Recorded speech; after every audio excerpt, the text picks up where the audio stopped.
అదే RTV app వార్తల్ని క్షణాల్లో చదివే అవకాశం ఉంటుంది. ఒక న్యూస్ పేపర్, ఒక టెలివిజన్ ఛానల్ మీ చేతుల్లో ఎప్పుడూ ఉంటాయి.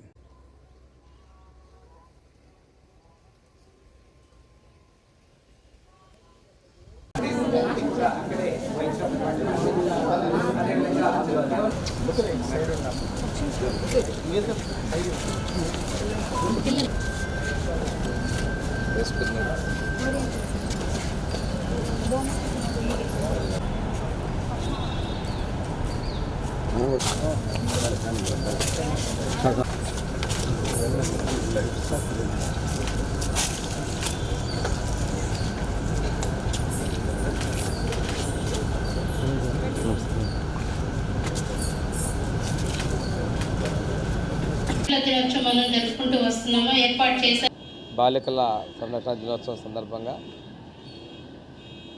గర్భస్థ లింగ నిర్ధారణ పరీక్షలు ఎక్కడ జరుగుతున్నాయో వాటి మీద ప్రత్యేకమైన దృష్టి పెట్టాలని చెప్పేసి వైద్య ఆరోగ్య శాఖ అధికారులని ఆదేశించడం జరిగింది.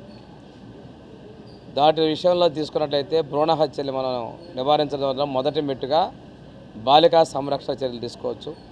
అదేవిధంగా విద్య అనేది చాలా ప్రాధాన్యత అంశం. ఈరోజు ఒక అమ్మాయి కూడా తల్లి తండ్రి లేని సమయంలో వివాహం కోసం కాదు అని దాన్ని వ్యతిరేకించి చదువుకోవడం ద్వారా ఈరోజు నర్సింగ్ చదువుతున్న మా అమ్మాయిని అభినందిస్తూ బాల్య వివాహాల నివారణలో మన కలెక్టర్ గారు బంగారు బాల్యం కాన్సెప్ట్ తీసుకొని బాలికల హక్కుల రక్షణ, అదేవిధంగా బాల్య వివాహాల నిరోధాన్ని తీసుకున్న చర్యలు కూడా అభినందిస్తూ ఒక దురదృష్టకరమైన సంఘటన ఏంటంటే ఆంధ్రప్రదేశ్ రాష్ట్రంలో బాల్య వివాహాలు మన జిల్లా మొదటి స్థానంలో ఉన్నందుకు చాలా బాధపడుతూ ఉన్నాం.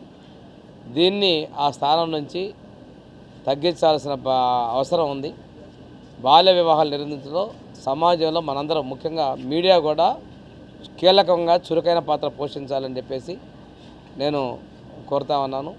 అన్ని రకాల గ్రామ స్థాయిలో ఉండే ప్రతి ఒక్క ప్రభుత్వ ఉద్యోగి, ఆశా వర్కర్ దగ్గర నుంచి అధ్యాపకుడి వరకు అందరూ కూడా ఈ బాల్య వివాహాలు, బాలికల యొక్క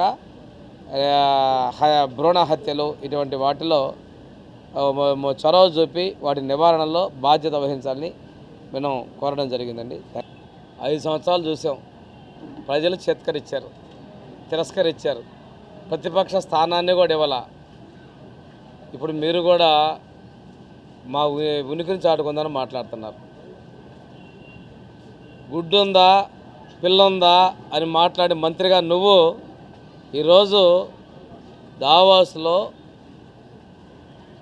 వేల కోట్ల పెట్టుబడులకి తీసుకొస్తున్నావు.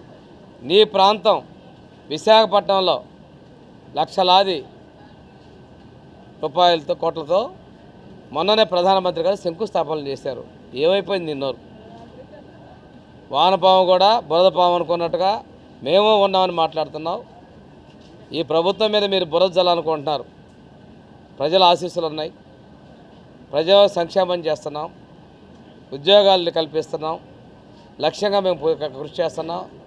మీరు చూడండి, 6 నెలల్లోనే చాలా పరిశ్రమలు తీసుకొచ్చాం.